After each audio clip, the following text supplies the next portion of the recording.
ସ୍କନ୍ଦ ପଞ୍ଚଦଶ ଅଧ୍ୟାୟ। ସୁତ ଉବାଚ ଏମନ୍ତ ରାଜାର ବଚନ ଅର୍ଜୁନ ଶୁଣି ଶୋକ ମନ। ଯେତେ କହିଲେ ଧର୍ମସୂତ ନାନା ଶକୁନ ବିପରୀତ। କୃଷ୍ଣ ବିଯୋଗେ ଖେଦ ମନ ସ୍ୱଭାବେ ଶୁଖୁଛି ବଦନ। ତେଜ ପ୍ରଭାବ ଦୂର ଗଲା ଜୀବନ ଥାଉ ଦେହ ମଲା। ଶୋକେ କମ୍ପିତ କଳେବର ବଦନୁ ସ୍ଫୁରେ ଉତ୍ତର। ଲୋଚନ ଦେଇବେନି କର ଶୋକ ସମ୍ଭରି ବୀରବର। ଶୋକେ କୁଣ୍ଠିତ କଣ୍ଠ ଦ୍ୱାର ବିହ୍ୱଳେ ନ ସ୍ଫୁରେ ଉତ୍ତର। ସଖା ସୁହୃଦେ ନନ୍ଦ ବାଳା ସାରଥି ପଣେ ରଥେ ଥିଲା। ଏ ଆଦି ଯେତେ କୃଷ୍ଣ ଗୁଣ ସୁମରେ କାନ୍ଦେ ପୁଣ ପୁଣ। ରାଜାଙ୍କୁ ଚାହିଁ ମନ ଖେଦେ ବୋଲଇ ଶୋକ ଗଦ ଗଦେ। ଅର୍ଜୁନ ଉବାଚ ସନ୍ଦେଶ ଶୁଣ ନରନାଥ କୃଷ୍ଣେ ମୁଁ ହୋଇଲି ବଞ୍ଚିତ। ମୋର ଜୀବନ ବନ୍ଧୁ ହରି ତାର ବିଯୋଗେ ହତ ଶିରି। বিষণ্ଣ ମୋହର ଶରୀର ଦେଖ ପାର୍ଥକେ ନୃପବର। ଯେତେ ଯେ ପ୍ରତାପ ମୋହର ଦେବ ଦାନବେ ଅଗୋଚର।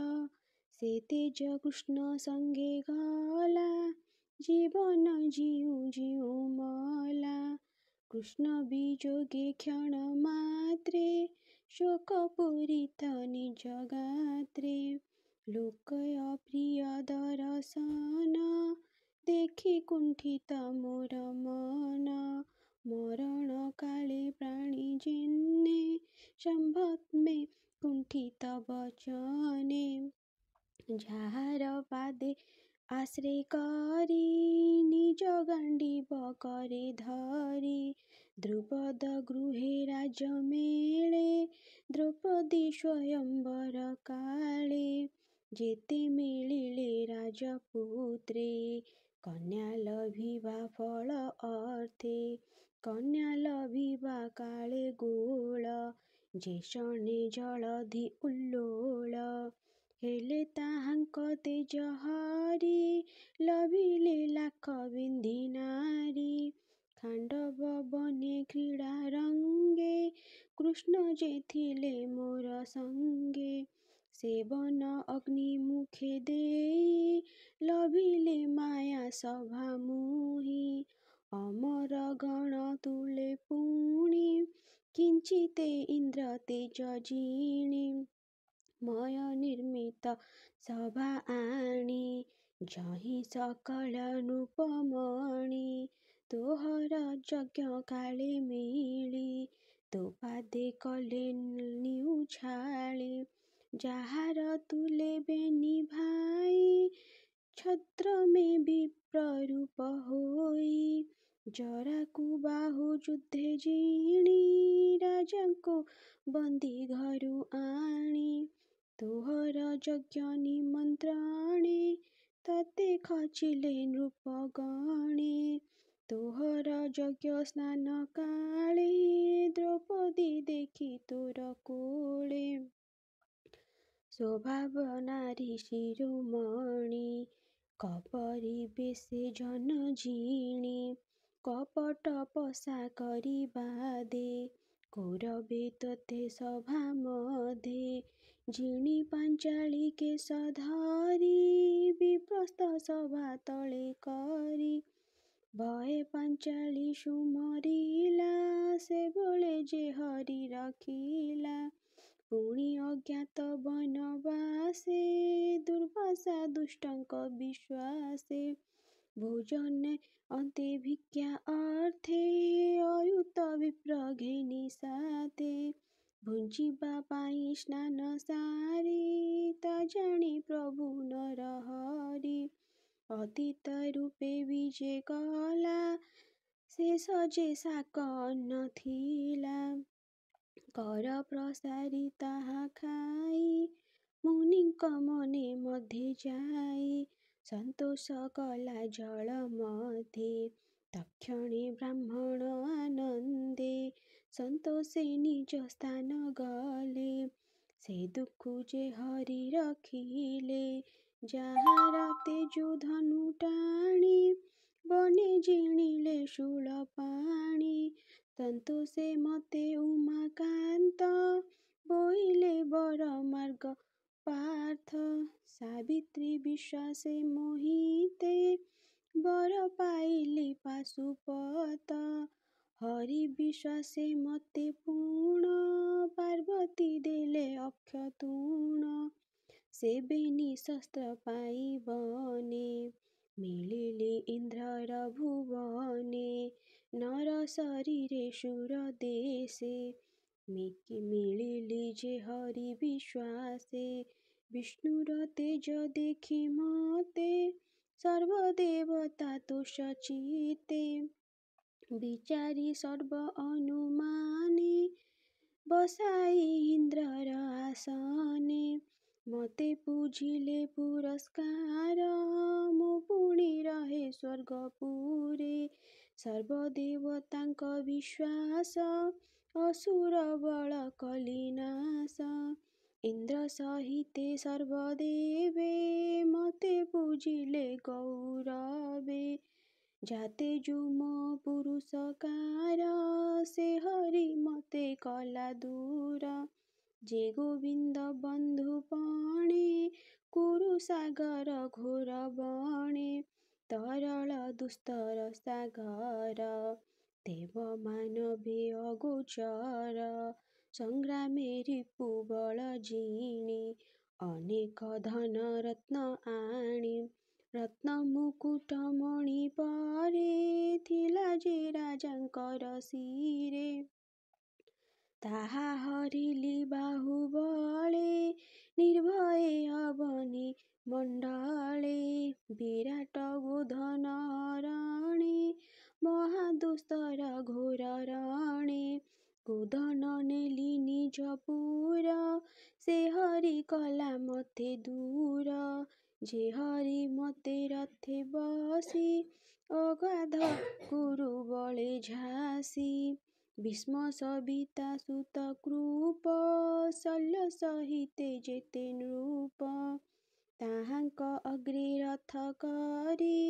ଅଶ୍ୱର ସନା କରି ଧରି ରିପୁ ଆୟୁଷ ସଙ୍ଗେ ମନ ହରିଲା ନନ୍ଦର ନନ୍ଦନ ଭୀଷ୍ମାଦି ଥିଲେ ଯେତେ ବୀର ସେ ଗୁରୁ ଦ୍ରୋଣଙ୍କ ସଙ୍ଗର ଅମୋଘ ଅସ୍ତ୍ର ବରସନ୍ତି ସେ ମୋର ହୃଦେ ନ ଭେଦନ୍ତି ଯେ ଶନେ ନୃସିଂହର ପାଦ ଆସେ ତରିଲା ପ୍ରହ୍ଲାଦ ଜୟଦ୍ରଥର ବଧ କାଳେ ଅଶ୍ୱେତୁଷିତ ମୋର ହେଲେ ତାହାଙ୍କୁ ଜଳ ଦେବା ଅର୍ଥେ ସଂଗ୍ରାମେ ହେଲି ଭୂମି ଗତେ ମହାରଥୀଙ୍କ ଚିନ୍ତେ ଯାଇ ପ୍ରବେଶେ ହେଲେ ଭାବଗ୍ରାହୀ ନୟନେ ମୋ ରୂପ ଦେଖନ୍ତି ଦେଖନ୍ତେ କେହି ନ ମାରନ୍ତି ଯାହାର ପାଦ ପଦ୍ମ ନୀତେ ଜ୍ଞାନୀଏ ଭାବୁଥାନ୍ତି ଚିତେ କୁମତି ବଳେ ନ ବିଚାରି ତାହାଙ୍କୁ ସାରଥି ମୁଁ କରି ଶ୍ରୀକୃଷ୍ଣ ବସି ମୋର ପାଶେ ଶୋଭନ ସ୍ମିତ ମନ୍ଦହାସେ ଆନନ୍ଦେ କରେ କର ଧରି ବିବିଧ ପରିହାସ କରି ହେ ପାର୍ଥ ଅର୍ଜୁନ ହେ ସଖେ କୁରୁ ନନ୍ଦନ ବୋଲି ଡାକେ ତାହାର ଗୁଣ କର୍ମ ଯେତେ ସୁମରି ଶୋଭିତ ମୋ ଚିତେ ଶୟନ ଆସନ ଭୋଜନେ ମୁହିଁ ଯେ ତାର ସନ୍ନିଧାନେ ସଙ୍ଗେ ବିହରି ସଖା ପରି ତାକରେ କର ଧରା ଧରି ମୋ ପାପି କୁମତି ମୋହର କେବେ ବା କରେ ତିରସ୍କାର ସେ ଅପରାଧ ମୋର ହରି ନ ଘେନେ ମୋରେ ସ୍ନେହ କରି। ସଖାର ସଖା ଯେହ୍ନେ ସହେ ପିତା ମାତା ବା ଯେହ୍ନେ ପୋଏ। ନପେନ୍ଦ୍ର ଶୁଣି ମୋର ବାଣୀ ମତେ ବଞ୍ଚିଲେ ଚକ୍ରପାଣି।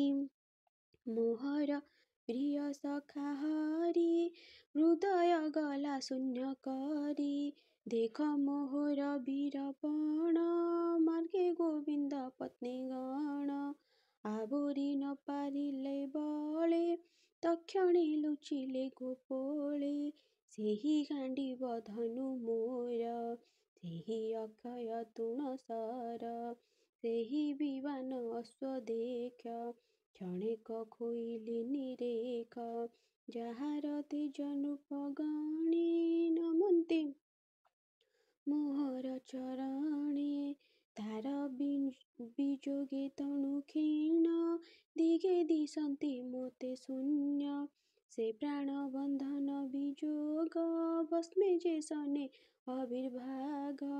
କୁହୁକ ବସ୍ତୁ ମୁଷ୍ଟିଗତେ ପ୍ରତ୍ୟକ୍ଷ ନୁହେଁ ଦୃଷ୍ଟି ମାତ୍ରେ। ଊଷର ଭୂମିରେ ରୋପିତ ବୀଜର ପ୍ରାୟେ ମୁଁ ନିହତ। ଶୁଣ ହେ ନୃପ ଶୁଦ୍ଧ ଚେତା ବନ୍ଧୁ ବାନ୍ଧବଙ୍କ ବାରତା। ଅପରେ ଯେତେ ଯଦୁକୂଳେ ନିଶ୍ଚିନ୍ତ ଥିଲେ କୁଶସ୍ଥଳେ। ବ୍ରାହ୍ମଣ ଶାପ ଅବସାନେ ମିଳିଲେ ଏର କାରବନେ। ଚାରୁଣୀ ମଦ୍ୟ କଲେ ପାନ ଭୋଳେ ହୋଇଲେ ହତ ଜ୍ଞାନ। ଏରକା ମୁଷ୍ଟି କରେ ଧରି ଏକ ଆରକେ ମରାମରି। ଆତ୍ମାକୁ ନ ଜାଣନ୍ତି ଭୋଳେ ନାସିଲେ ବ୍ରହ୍ମ ଶାପ ଫଳେ। ଏଣୁ ଯାଦବ ବ୍ରହ୍ମନାଶ ରହିଲେ ଚାରି ପାଞ୍ଚ ଶେଷ। ଈଶ୍ୱର କ୍ରୀଡ଼ା ଏ ଜଗତ ପ୍ରାଣୀ ଏ ଈଶ୍ୱର ଆୟତ। ମାରନ୍ତି ଏ କୁଆର ବଳେ ଜଳ ଜନ୍ତୁ ଏ ଯେହ୍ନେ ଜଳେ। ନିର୍ବଳ ଜନ୍ତୁକୁ ଗିଳନ୍ତି ନିଜ ମରଣ ନ ଜାଣନ୍ତି। ଦୁର୍ବଳ ପ୍ରାଣୀଙ୍କି ସବଳେ ଦର୍ପ ହରନ୍ତି ଅବହେଳେ। ଏହି ପ୍ରକାରେ ଯଦୁବେଳେ କଳି ଭିଆଇ ମଦ୍ୟ ଭୋଳେ। ଯଦୁଙ୍କ ଯଦୁ ବଳେ ମାରି ଭୂମିର ଭାର ଅପହରି। ଗୋବିନ୍ଦ କଲେ କର୍ମ ଯେତେ ଲୀଳା ବିହାର ଏ ଜଗତେ। ତା ଦେଶ କାଳ ଅର୍ଥ ଯୁକ୍ତ ଶୀତଳ ବାଣୀ ଜନହିତ। ସେ ବାଣୀ ସ୍ମରି ମୋର ଚିତ୍ତେ ପ୍ରାଣ ଦହଇ ଅନ୍ତର୍ଗତେ। ସୁତ ଉବାଚ ଏମନ୍ତି ପାଣ୍ଡବ ଅର୍ଜୁନ କୃଷ୍ଣ ଚରଣେ ଦେଇ ମନ। ସୁଦୃଢ଼ ଭାବେ ଗାଢ଼େ ଚେନ୍ତି ଲଭିଲା ସୁବିମଳ ଗତି। କୃଷ୍ଣ ଚରଣ ଅନୁଧ୍ୟାନେ ଚିତ୍ତ ନିର୍ମଳ ଶାନ୍ତି ଜ୍ଞାନେ। ଥିଲା ଯେ ଅଶେଷ କଳୁଷ ଭକ୍ତି ମନ୍ଥନେ ଗଲା ନାଶ। ନିର୍ମଳ ବୁଦ୍ଧି ପ୍ରକାଶିଲା ଗୋବିନ୍ଦ ବାକ୍ୟ ସୁମରିଲା। ସଂଗ୍ରାମ ମଧ୍ୟେ ରଥେ ରହି ଯେ ଗୀତା କୃଷ୍ଣ ଥିଲେ କହି। ତାହା ସୁମରି ଶୁଦ୍ଧ ମନେ ଶୋକ ଛାଡ଼ିଲା କୃଷ୍ଣ ଧ୍ୟାନେ। ପ୍ରକୃତି ଲୀନ ଗୁଣଲିଙ୍ଗ ସ୍ଥୂଳ ଶରୀର ସଙ୍ଗ ଭଙ୍ଗ। ତେବେ ଇତ ଇତ ଭାବ ଯାଇ ଶୋକ ସମ୍ଭବ ଆଉ କାହିଁ। ଆପଣା ଅଂଶ ବଂଶ ହରି ଶ୍ରୀକୃଷ୍ଣ ଗଲେ ନିଜ ପୁରୀ। ଅର୍ଜୁନ ମୁଖୁ ଏହା ଶୁଣି ନିର୍ବେଦ ନୃପ ଚୂଡ଼ାମଣି। ଆତ୍ମା ନିବୃତ୍ତ ଜ୍ଞାନ ମାର୍ଗେ ନିଶ୍ଚୟ କଲେ ସ୍ୱର୍ଗ ମାର୍ଗେ। କୁନ୍ତି ଯେ ନିଜ ପୁରେ ଥିଲା ଶ୍ରୀକୃଷ୍ଣ ବିଯୋଗ ଶୁଣିଲା। ତକ୍ଷଣେ ପାଇ ଦିବ୍ୟ ଜ୍ଞାନ ଗୋବିନ୍ଦ ପାଦେ ହେଲା ଲୀନ। ଯେ ଦେହ ଭୂମି ଭାର ନାଶେ ଧରି ଜନ୍ମିଲେ ଯଦୁବଂଶେ। ଭାରା ନିବାରି ତା ସଂହରେ କଣ୍ଟକ ଯେହ୍ନେ କଣ୍ଟକରେ। ମତ୍ସ୍ୟାଦି ରୂପ ଯେ ମନ୍ତେ ଧରି ଛଡ଼ା କାର୍ଯ୍ୟ ଅନ୍ତେ। ଯେ ସନେ ନଟ ରୂପ ଧରେ କ୍ଷଣକୁ କ୍ଷଣ ଆନ କରେ। ଭୂଭାର କ୍ଷୟ ଯେ ଦେହେଣେ ସେ ଦେହ କଲେ ଅନ୍ତର୍ଧ୍ୟାନ। ଯେବେ ମୁକୁନ୍ଦ ମୋହିତେ ଯେ ସ୍ୱଭାବେ ନିଜ ଧାମ ଭଜି। ଯାର ମହିମା ନର ଲୋକେ ସାଧବ ଏକ କୁଆରକେ। କହି ତରିଲେ ଭବ ଜଳୁ କଳି ଆଗମ ସେହୁ ବେଳୁ। ସକଳ ଦୋଷ ହେତୁ ଯହିଁ ବେଦ ପୁରାଣ ମାର୍ଗେ କହି। ମିଳିଲା ନର ଲୋକେ ଆସି ତକ୍ଷଣେ ଗ୍ରାମେ ଗ୍ରାମେ ପଶି। ସକଳେ ପୁରେ ପ୍ରାଣୀ ଚେତେ ଲୋଭ କପଟ ଦମ୍ଭ ମତେ। ପ୍ରାଣୀ ହିଂସନ ଧର୍ମ ନାଶେ ପ୍ରାଣୀଏ କଳିର ବିଶ୍ୱାସେ। ନିଷ୍ଠୁର ଚିତ୍ତ ସର୍ବଜନ ତା ଦେଖି ଧର୍ମର ନନ୍ଦନ। ସ୍ୱର୍ଗ ଗମନ ମନେ ଗୁଣି ତକ୍ଷଣେ ପରେ କ୍ଷେତ ଆଣି। ଉତ୍ତମ ରାଜ ଚିହ୍ନ ଦେଖି ସକଳ ଗୁଣ ଉପଲକି। ଆତ୍ମାର ତୁଲ୍ୟ ପ୍ରାୟ ମଣି ଅନେକ ତୀର୍ଥ ଜଳ ଆଣି। ହସ୍ତିନାପୁର ନର ଲୋକେ ସ୍ଥାପିତ ନୃପ ଅଭିଷେକେ। ଯାଦବ ବଂଶେ ଶେଷ ଥିଲା ବଜ ଯେ ଅନିରୁଦ୍ଧ ବଳା। ମଥୁରାପୁରେ ଧର୍ମ ଚାଟେ ସ୍ଥାପିଲେ ଶୂରସେନ ପାଟେ। ସକଳ ଭୋଗ ଦୂର କରି ଶରୀର ବନ୍ଧ ପରିହରି। ଆତ୍ମାରେ ଆତ୍ମା ଅଗ୍ନି ଜାଳି ସର୍ବ ବିଷୟ ଘୃତ ଢାଳି। ଜ୍ଞାନ ଗୋଚର ଅଗ୍ନିପାନ ତକ୍ଷଣେ ଧର୍ମର ନନ୍ଦନ। ସର୍ବ ସମ୍ପଦ କରି ଦୂର ନିର୍ମଳ ରାଗ ଅହଙ୍କାର। ଅଶେଷ କର୍ମାଶ ଛେଦି ଯୋଗେ ଶରୀର ରନ୍ଧ୍ର ରୁନ୍ଧି। ବଚନ ମନେ ଲୀନ କରି ବାୟୁ ଧାରଣେ ମନ ଧରି। ବାୟୁ ଧାରଣ ପ୍ରାଣେ ଯେହି ଆପନେ ତାହାକୁ ମିଶାଇ। ଆପନ ଉତ୍ସର୍ଗ ସହିତ ଯେ ମାର୍ଗେ ହୁଏ ଅନ୍ତର୍ଗତ। ସେ ମୃତ୍ୟୁ ବେଦ ଦେବକୁ ପଞ୍ଚତ୍ୱେ ପଞ୍ଚକୁ ପଞ୍ଚରେ ଏକତ୍ୱେ। ପୁଣି ପଞ୍ଚକୁ ତିନି ଗୁଣେ ତ୍ରିଗୁଣ ସମସ୍ତ କାରଣେ। ତାହାକୁ ଜୀବ ଦେଇ ସ୍ଥାନ ଯେଣେ ଜୀବର ପରିତ୍ରାଣ। ସକଳ ଗୁଣ ପରିହରି ଆତ୍ମାରେ ଆତ୍ମ ହୋମ କରି। ବ୍ରହ୍ମ ନିର୍ମାଣେ ଥୋଇ ଚିତ୍ତେ ଉତ୍ତର ପଥେ ଉପଗତ। ଚିରବସନ ନିରାହାର ମୌନ ମୁକ୍ତ କେଶ ଶିର। ଜଡ଼ ଉନ୍ମତ୍ତ ଜନ ପ୍ରାୟେ ଲୋକ ଦେଖାଇ ନିଜ କାୟେ। ଲୋକ ବଦନକୁ ନ ଚାହିଁ ଅନ୍ଧ ବଧିର ପ୍ରାୟ ହୋଇ। ହୃଦେ ନିବେଶି ବେନି ପାଣି ଉତ୍ତର ଦିଗେ ନୃପମଣି। ପୂର୍ବେ ଅଶେଷ ମୁନି ସନ୍ଥେ ମୋକ୍ଷ ପାଇଲେ ଯେଉଁ ପଥେ। ପରମ ବ୍ରହ୍ମ ଚିନ୍ତି ଚିତ୍ତେ ପ୍ରସ୍ଥାନ କଲ ସ୍ୱର୍ଗ ପଥେ।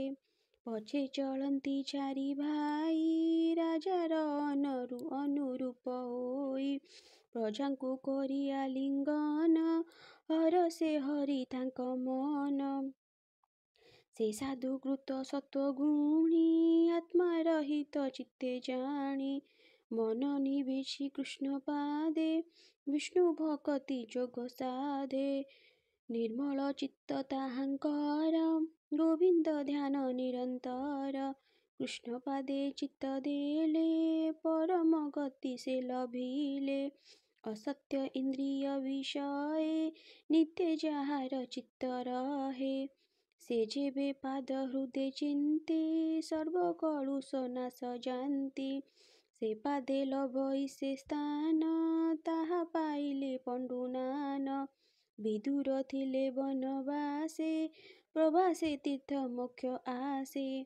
ଗୋବିନ୍ଦ ଚରଣ କମଳେ ପ୍ରାଣ ଛାଡ଼ିଲା ଯୋଗ ବଳେ।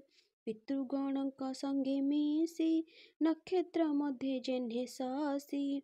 ନିଜ ଭୁବନେ ବିଜେ କଲେ ବ୍ରାହ୍ମଣ ସାପ ନିସ୍ତରିଲେ।